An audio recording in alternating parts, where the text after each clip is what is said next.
প্রিয় শিক্ষার্থী, আজকে আমি আলোচনা করব মোডাল অক্সিলারি ভার্ব সম্পর্কে, যা তোমাদের পরীক্ষায় 6 দাগে আসবে। এই মোডাল অক্সিলারি ভার্বের পর যে ভার্বটা ব্যবহার হবে সেটা অবশ্যই বেস ফর্ম অর্থাৎ ভি অনে লিখতে হবে। আরেকটা বিষয় খেয়াল রাখো, দেখো লিস্ট অফ মোডাল অক্সিলারি, এখানে কিছু মোডাল অক্সিলারি লিস্ট দেওয়া আছে, তোমরা অর্থ সহ এটা খাতায় লিখে প্র্যাকটিস করবে। যেমন ক্যান অর্থ হচ্ছে পারা, যেটা সক্ষমতা অর্থে ব্যবহৃত হবে। এটার পাস্ট যখন বলা হবে তখন কুড অর্থ পেরেছিল, এটাও সক্ষমতা অর্থে ব্যবহৃত হয়। শ্যাল এবং উইল এটা ফিউচারের জন্য ব্যবহৃত হয়। শুড অর্থ উচিত, এবং উড অতীত অভ্যাস, অতীতে কোনো কাজ নিয়মিত করা বোঝাইতে এই উড ব্যবহার করা হয়। এরপরে মে অর্থ হচ্ছে পারা, যেটা সম্ভাবনা অর্থে, এবং মাইট মানে পেরেছিল, যেটা সম্ভাবনা অর্থে, এটা পাস্টের জন্য ব্যবহৃত হবে। এবং মাস্ট মানে হচ্ছে অবশ্যই, যেটা অবলিগেশন অর্থ। অট টু মানে উচিত, ইউজ টু অতীত অভ্যাস, নিড দরকার বা প্রয়োজন, এবং ডেয়ার মানে সাহস করা।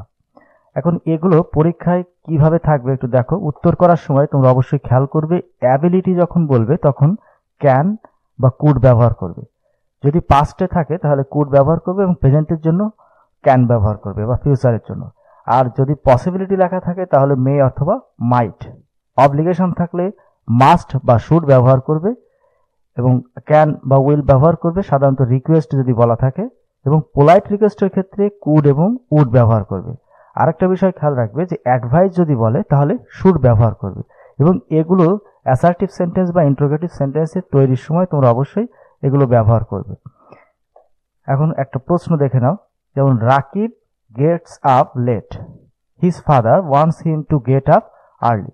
রাকিব দেরি করে ঘুম থেকে ওঠে, তার বাবা চায় যে সে তাড়াতাড়ি ঘুম থেকে উঠুক। এখন এই অ্যাডভাইসটা কিভাবে আসবে, তোমরা কিভাবে অ্যাডভাইস করবে? এখানে যে সাবজেক্টের কথা বলা থাকবে এই সাবজেক্টটা ইউজ করবে। এখন অ্যাডভাইসের জন্য কি বলা আছে? শুড ব্যবহার করতে। Rakib should get up early in the morning.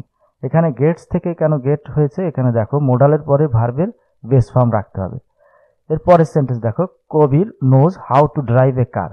কবির জানে কিভাবে গাড়ি চালাতে হয়, অর্থাৎ কবিরের অ্যাবিলিটি আছে, সক্ষমতা আছে। তো যখন অ্যাবিলিটি বলবে তখন ক্যান ব্যবহার করবে। এখানে সাবজেক্ট কি আছে? কবির ক্যান ড্রাইভ এ কার।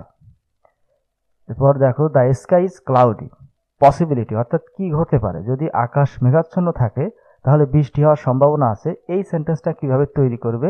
ইট এবং সম্ভাবনা অর্থে মে ব্যবহার করবে, আর বৃষ্টি হওয়ার জন্য রেইন, ইট মে রেইন। এরপর your reading room is untidy, অর্থাৎ অপরিচ্ছন্ন বা এলোমেলো। Your mother wants you to clean up the room, অর্থাৎ অবলিগেশনের ক্ষেত্রে, অবশ্যই বাধ্যবাধকতার ক্ষেত্রে কি ব্যবহার করবে? Must, you must clean the room. এবং আরেকটা সেন্টেন্স দেখো, you can't understand some grammatical points taught in the class, you want the teacher to repeat the lesson. Polite request, এখানে তুমি অনুরোধ করবে কিভাবে? Would you please repeat the topic. যেহেতু এখানে তাকে অনুরোধ জানাচ্ছে, এই জন্য উড ইউ একটা প্লিজ অর্ড ইউজ করে তারপরে ভার্ব এবং সেন্টেন্সটা শেষ করতে হবে। আশা করি তোমরা খুব ভালোভাবে এই মোডাল অক্সিলারি ভার্বের ব্যবহার বুঝতে পেরেছো। ধন্যবাদ সবাই।